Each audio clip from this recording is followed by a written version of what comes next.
Hello students, welcome to AIMS India online classes. This is a chemistry session. Here we are discussing about water. In this session, let us see about water cycle. Interesting, right? Water cycle. We have already learned that the three states of water are interchangeable. Have you seen it? Yes, in the earlier session we have seen water can be changed from one state to another state by changing temperature. Have you ever wondered where rainwater gets accumulated? Have you seen? While raining, when it rains heavily, large amount of water comes down onto the surface of earth in the form of rain. Where does this water is going?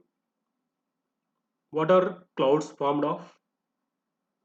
The study of the water cycle is answer for all these kind of questions.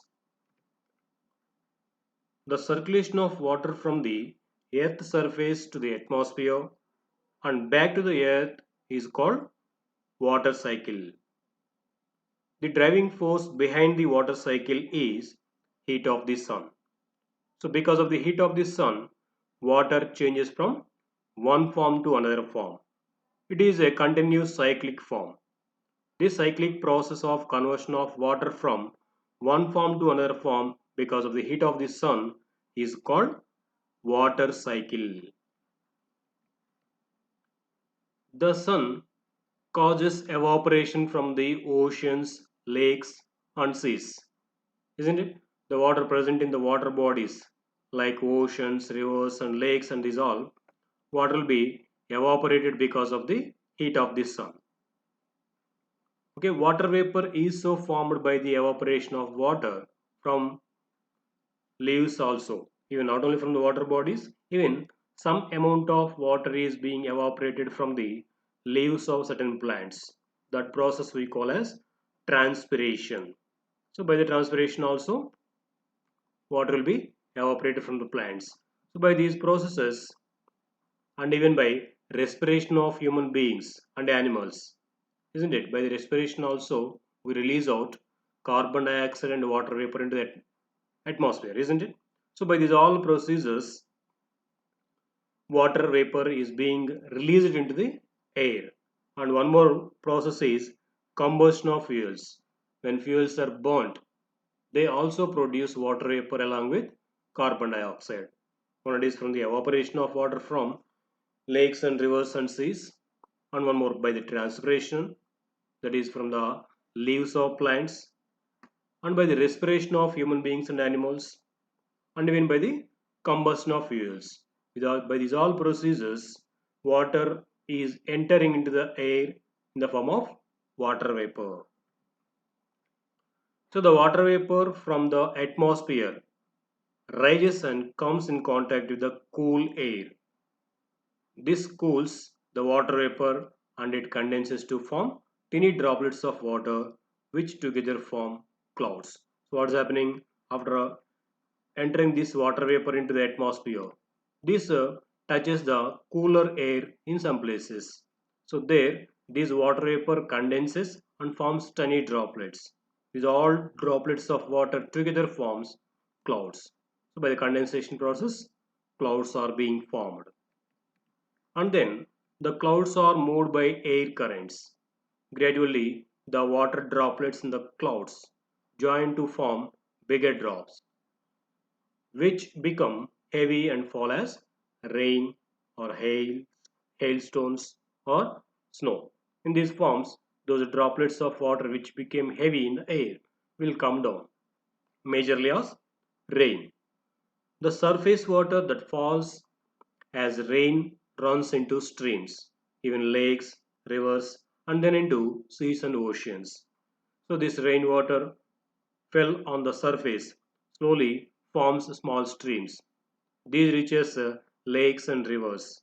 And finally, the water from these lakes and rivers reaches the oceans and seas. This completes the cycle. Means again from these oceans and seas, water starts converting into vapor form by the process called evaporation.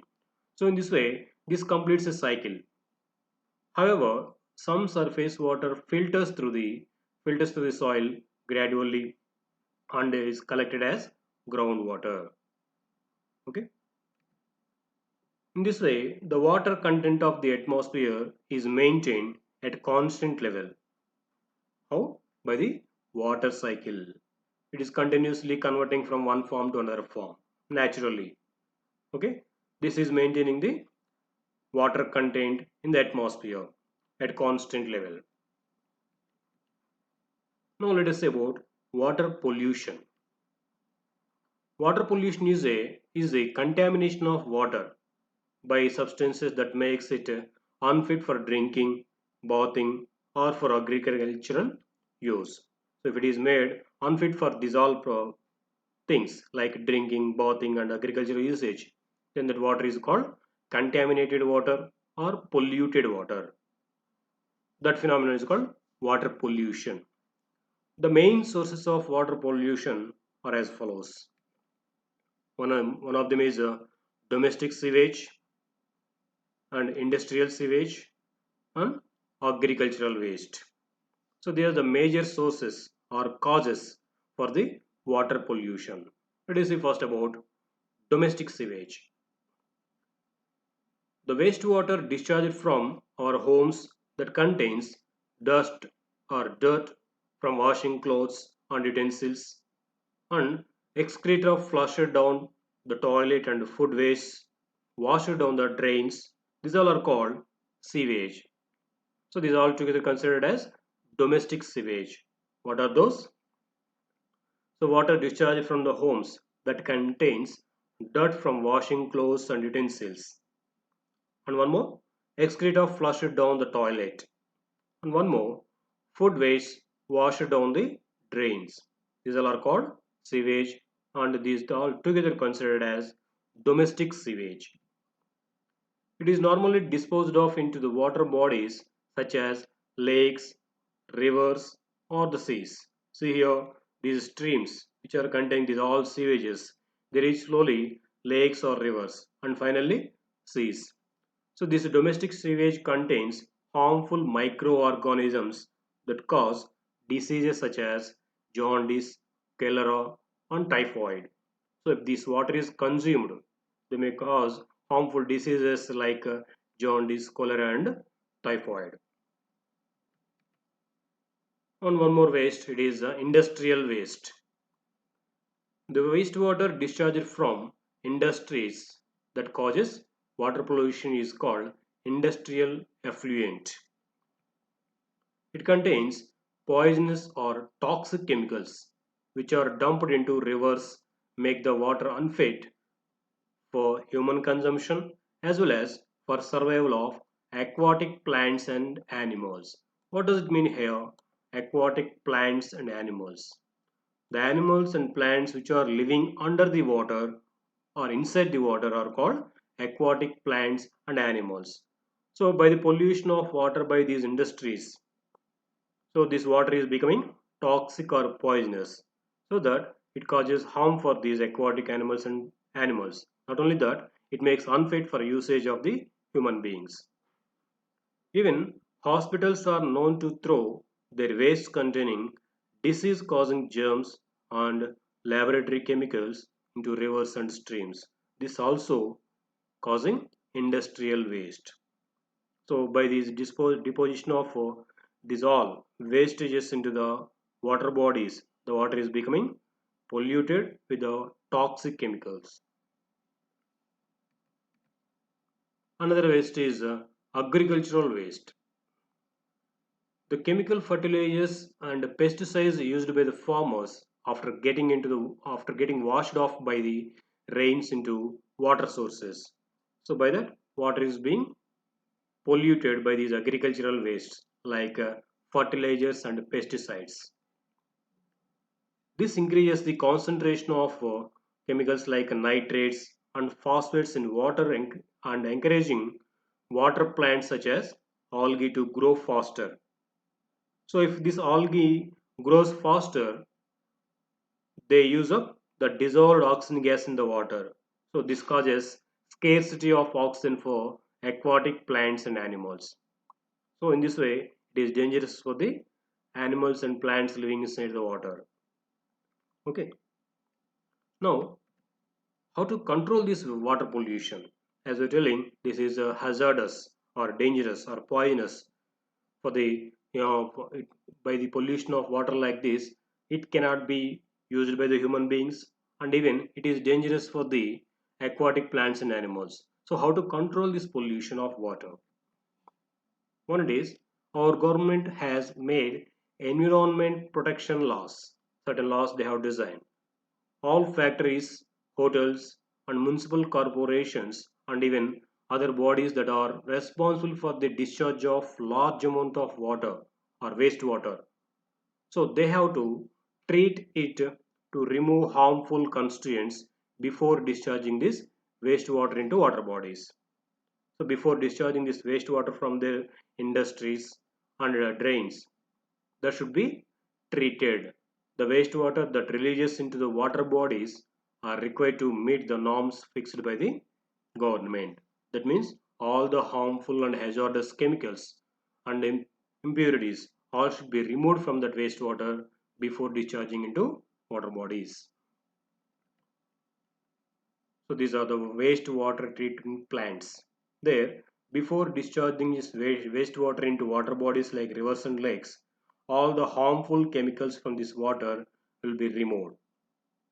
Okay. Another way is sewage can be converted into useful products. Yes, the solids removed by the sedimentation can be used to generate biogas.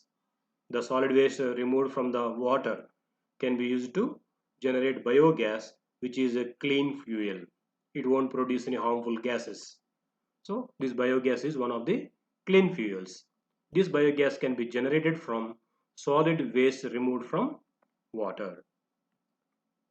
Another way is the residue from this biogas generation makes a good organic manure. So after the production of biogas from this solid residue, the residue remain there will become a good organic manure. And the water purified by this way, the water obtained from this sewage can be used for irrigation after removing all these impurities.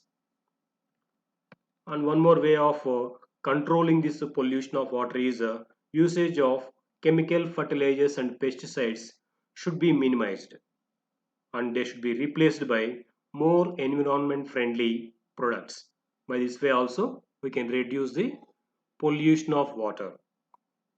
So what happens if you don't use these chemical fertilizers and pesticides? No pollution of water will be formed from this agricultural water, wastewater. Okay, by these always we can control the pollution of water. Okay, thank you for watching our video. Please subscribe our YouTube channel AIMS Today for latest updates on recorded videos.